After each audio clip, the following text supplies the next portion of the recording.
Subhanahu wa taala. Amin ya rabbal. Alhamdulillah kita berkumpul bersama di awal malam daripada malam yang dimuliakan oleh Allah Subhanahu wa taala, malam nisfu Sya'ban.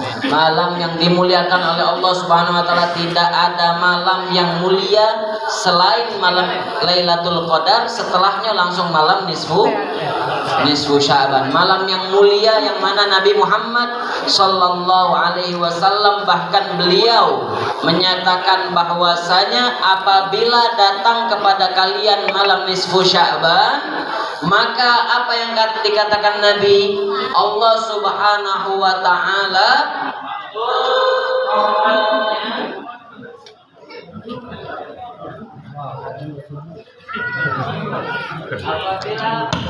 apabila datang malam nisfu Sya'ban, maka hidupkan malam nisfu Sya'ban, kata Nabi, dan puasa di siang harinya, yaitu besok.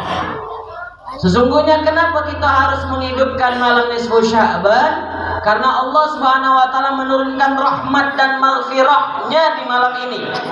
Jadi siapa baik yang minta ampun sama Allah, maka akan diampuni oleh Allah. Siapa baik yang berdoa, maka doanya akan diterima oleh Allah. Siapa baik yang punya masalah apapun minta sama Allah, akan dimudahkan oleh Allah. Yang punya penyakit akan disembuhkan oleh Allah Subhanahu wa taala. Maka hidupkan malam nisfu Sya'ban dengan beragam doa, dengan beragam amalan kita panjatkan kepada Allah Subhanahu wa taala, maka akan diterima, dikabul oleh Allah Subhanahu wa taala. Tapi ingat kata Nabi Muhammad sallallahu alaihi wasallam, ada beberapa orang yang tidak mendapatkan ampunan. Yang tidak mendapatkan ampunan, tidak mendapatkan rahmat, ada beberapa wong di malam nisfu Sya'ban yang mulia ini. Di malam yang mulia tapi dia tidak dapat ampunan. Siapa? Wong yang saling bermusuhan. Wong yang masih ada dendam di hatinya, tidak diterima oleh Allah Subhanahu wa taala. Wong musyrik yang menyekutukan Allah tidak diterima.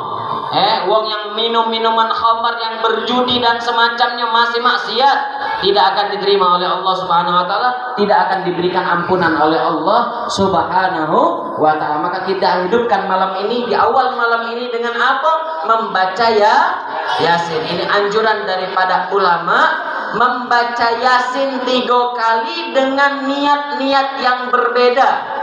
Yasin itu kata Nabi, untuk hajat apapun kita niatkan, insya Allah dikabul. Baca Yasin. Yasin dengan niat apa? Murah rezeki, insya Allah rezekinya diluaskan. Baca Yasin, ada penyakit, insya Allah disembuhkan dengan niat membaca Yasin tadi.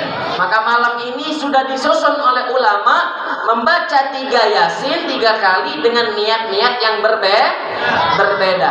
Nah, maka kita akan baca. Dan di malam hari jangan kita tinggalkan ibadah, terus ibadah, bukan cuma maghrib kaki ibadah isya kita baca apa lagi, sholawat, istighfar, doa terus sampai fajar datang. Disitulah Allah Subhanahu wa taala mengabulkan doa-doa kita di malam hari ini, malam nisfu Sya'ban. Mudah-mudahan Allah Subhanahu wa taala mengabulkan doa kita, mudah-mudahan Allah Subhanahu wa taala menerima amal ibadah kita. Amin ya rabbal alamin. Baik, yang pertama kita baca Yasin dengan niat.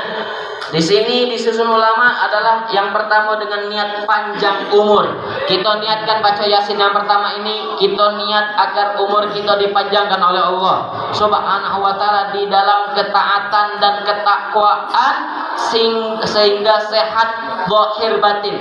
Jadi niat yang pertama kita minta sama Allah panjang umur, sehat badan zahir batin, dengan berkah Yasin insyaallah diterima oleh Allah Subhanahu wa taala. Ila hadratin Nabi Muhammad sallallahu alaihi wasallam ala hadiniyah wa ila kulli niyatin sallallahu ila hadratin Nabi Muhammad sallallahu alaihi wasallam al-Fatihata wa Yasin.